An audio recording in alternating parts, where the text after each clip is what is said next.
Aujourd'hui, plusieurs de nos concitoyens ont voulu faire entendre leur voix pour protester contre l'insécurité et le kidnapping.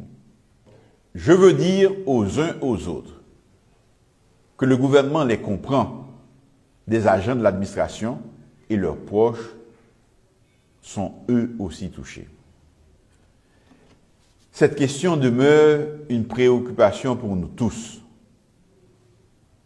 Je ne veux pas faire des annonces ni indiquer des dates, mais je vous prie de croire que nous faisons tout ce qui est possible pour doter la police nationale d'Haïti d'équipements appropriés, de moyens adéquats et pour lui fournir la formation indispensable en vue de continuer dans la capitale et dans le reste du pays les mêmes opérations que nos policiers ont engagées dans la zone de la Croix-des-Bouquets. Nos policiers risquent leur vie pour protéger la nôtre. Nous leur devons notre connaissance et notre soutien. Je ne saurais terminer mon propos sans condamner sans réserve le comportement inacceptable de ceux qui ont brûlé l'avion appartenant à des missionnaires à l'aéroport des Cayes.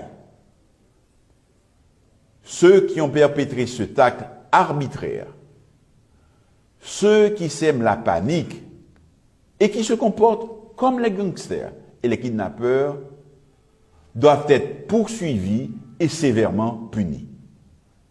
Une enquête est ouverte à ce sujet.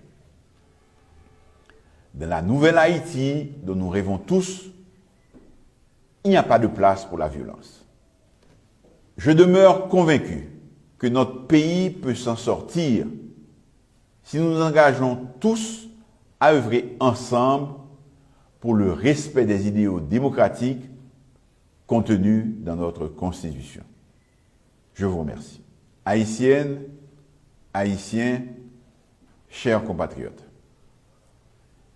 35 ans déjà, depuis que le peuple haïtien s'était mobilisé massivement pour voter une nouvelle constitution et signifier ainsi au monde entier sa volonté d'adopter la démocratie comme système politique, de construire un état de droit et de tourner définitivement le dos à la dictature.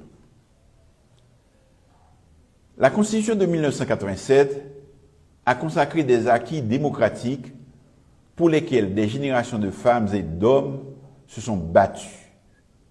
Et nombreux sont ceux qui ont laissé leur vie dans cette lutte.